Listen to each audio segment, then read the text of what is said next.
కలిసొచ్చే కాలం వస్తే political entry ఇచ్చే కోడలు వస్తుందన్నది మోడర్న్ సామెత. తెలంగాణ మాజీ మంత్రి విద్యాసంస్థల అధినేత మల్లారెడ్డి విషయంలో ఈ సామెత నిజమయ్యేలా కనిపిస్తోందని రాజకీయ పరిశీలకులు జోస్యాలు చెప్పేస్తున్నారు. మల్లారెడ్డి కోడలు విద్యాసంస్థల నిర్వాహకురాలైన ప్రీతిరెడ్డి కమలం పార్టీ ద్వారా రాజకీయాల్లోకి అడుగుపెట్టే అవకాశాలు ఉన్నాయని వారు అంటున్నారు. అయితే ప్రీతిరెడ్డి మాత్రం తనకు రాజకీయాల్లోకి రావాలన్న ఆకాంక్ష కానీ ఆలోచన కానీ ఇప్పటికిప్పుడు లేవంటున్నారు. రాజకీయాలకు అతీతంగా తాను అన్ని పార్టీలతో సన్నిహితంగా ఉంటున్నానని ఆమె చెప్పుకొచ్చారు. తెలంగాణ రాజకీయాల్లో మల్లారెడ్డిది ప్రత్యేక బాణి. విద్యాసంస్థల అధినేతగా బాగా పాపులర్ అయిన మల్లారెడ్డి 2014లో రాష్ట్ర విభజన నేపథ్యంలో జరిగిన ఎన్నికల్లో మల్కాజ్గిరి లోక్సభ స్థానం నుంచి గెలిచి ఎంపీ అయ్యారు. ఆ తర్వాత టీడీపీలో ఉంటే రాజకీయంగా ఇక భవిష్యత్తే ఉండదని తెలివిగానే గ్రహించారు మల్లారెడ్డి. అందుకే ఓ శుభముహూర్తాన టీడీపీకి గుడ్ బై చెప్పి గులాబీ పార్టీలోకి జంప్ కొట్టారు. 2018 ఎన్నికల్లో ఎమ్మెల్యేగా గెలిచి కేసీఆర్ క్యాబినెట్లో మంత్రి కూడా అయిపోయారు. మంత్రిగా ఉంటూనే కావాల్సినన్ని జోకులు వేస్తూ ఎప్పుడూ వార్తల్లోనే ఉండేవారు. సోషల్ మీడియాలో నిత్యం మెరుస్తూనే ఉంటారు మల్లారెడ్డి.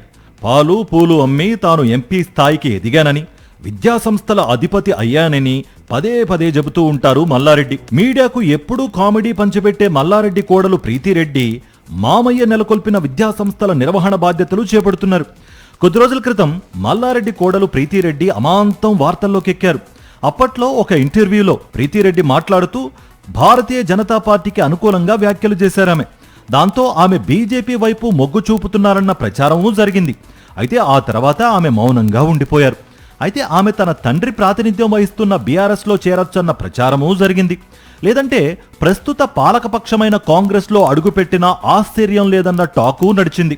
వీటన్నింటికీ చెక్ చెబుతున్నట్లుగా తాజాగా ఆమె బీజేపీ కార్యాలయంలో మెరిశారు. అంతే, ఆమె త్వరలోనే కమలం పార్టీలో చేరిపోతున్నారన్న ఊహాగానాలు షికార్లు చేస్తున్నాయి. అయితే దీన్ని ఆమె ఖండిస్తున్నారు. తమ యూనివర్సిటీలో ఏఐ క్యాంపస్ను ప్రారంభించాల్సిందిగా ఆహ్వానించేందుకే తాను బీజేపీ కార్యాలయానికి వెళ్లానని ప్రీతిరెడ్డి వివరణ ఇచ్చారు. అంతేకాదు, అన్ని రాజకీయ పార్టీలతోనూ తాము సన్నిహితంగా ఉంటాం తప్ప తాముకు రాజకీయ ఆసక్తులు ఏమీ లేవని, ఎజెండాలు కూడా లేవని ప్రీతిరెడ్డి వ్యాఖ్యానించారు. అయితే రాజకీయ పరిశీలకులు మాత్రం ఆమె పొలిటికల్ ఎంట్రీకి సమయం దగ్గర పడుతున్నట్లే కనిపిస్తోందని అంటున్నారు. ఆడువారి మాటలకు అర్థాలు వేరే ఉంటాయని, వారు అవునంటే కాదని, కాదంటే అవునని అర్థం చేసుకోవాలని అంటున్నారు విశ్లేషకులు. రాజకీయ నేతల మాటలకు రకరకాల అర్థాలుంటాయని వారంటున్నారు. ప్రీతిరెడ్డి రాజకీయాల్లోకి రావడం లేదంటే త్వరలోనే వస్తున్నా అని అర్థం చేసుకోవాలనంటున్నారు వారు. ఆమె రాజకీయంగానూ రాటుదేలుతున్నట్లే కనిపిస్తోందని వారు అభిప్రాయపడుతున్నారు. సో మల్లారెడ్డి కోడలు త్వరలోనే రాజకీయ అరంగేట్రం చేసే అవకాశాలున్నాయని రాజకీయ వర్గాల్లో పుకార్లు షికార్లు చేస్తున్నాయి.